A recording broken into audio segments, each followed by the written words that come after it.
महाराष्ट्र के अमरावती लोकसभा सीट से निर्दलीय सांसद नवनीत राणा इन दिनों सुर्खियों में छाई हुई हैं। सांसद नवनीत राणा और उनके पति रवि राणा ने राज्य की शिवसेना सरकार से सीधी टक्कर ली है। उन्होंने शनिवार को राज्य के मुख्यमंत्री उद्धव ठाकरे के घर मातोश्री के बाहर हनुमान चालीसा पढ़ने का चैलेंज दिया था। हालांकि बाद में उन्होंने अपना फैसला रद्द कर दिया और कहा कि रविवार को पीएम मोदी के मुंबई दौरे को ध्यान में रखते हुए उन्होंने अपना कदम पीछे हटा लिया है। पिछले 2 दिनों से मातोश्री के बाहर शिवसैनिकों की भीड़ लगी हुई थी। सांसद नवनीत राणा के मातोश्री पर हनुमान चालीसा पढ़ने के बयान के बाद राज्य की राजनीति गरमाई हुई है। राज्य की राजनीति में अचानक छाने वाली नवनीत राणा आज भले ही सुर्खियों में हो, लेकिन एक जमाना था जब उन्हें राजनीति के बारे में कुछ भी नहीं पता था। आपको जानकर आश्चर्य होगा कि नवनीत राणा एक जमाने में साउथ की फिल्मों की मशहूर अभिनेत्री थी। महाराष्ट्र की राजधानी मुंबई में 3 जनवरी 1986 को नवनीत राणा का जन्म हुआ था। नवनीत के माता पिता पंजाबी मूल के हैं। उनकी मां गृहिणी थी, जबकि उनके पिता आर्मी में अफसर थे।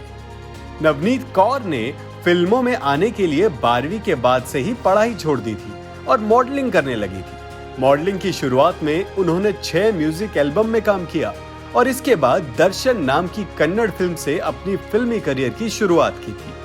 नवनीत ने तेलुगु, पंजाबी और हिंदी फिल्मों में भी काम किया है और इसके साथ साथ रियलिटी शोज में भी काम किया है। अब आपको बताते हैं नवनीत राणा के जीवन के लव लाइफ के बारे में। साल 2011 नवनीत की लाइफ का टर्निंग पॉइंट था। बताया जाता है कि वह उसी साल योग गुरु बाबा रामदेव के कैंप में गई थी। योग कैंप में हिस्सा लेने के दौरान ही उनकी मुलाकात राजनेता रवि राणा से हुई थी। मीडिया की खबरों के अनुसार यहीं से दोनों के बीच प्यार की शुरुआत हुई और इसके बाद दोनों ने साल 2011 में सामूहिक विवाह कार्यक्रम में शादी कर ली। इस समारोह में एक साथ 3200 जोड़ों की शादी हुई थी।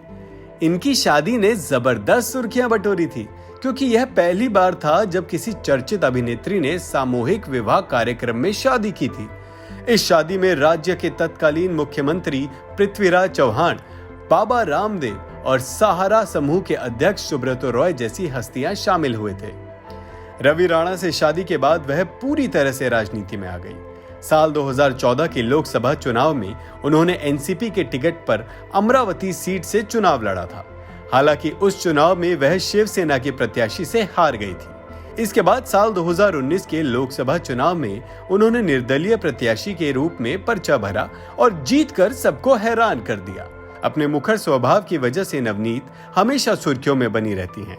23 अप्रैल 2022 यानी आज के दिन ये खबर लिखे जाने तक नवनीत राणा और उनके पति रवि राणा को पुलिस ने धार्मिक भावनाएं भड़काने के मामले में गिरफ्तार कर लिया है।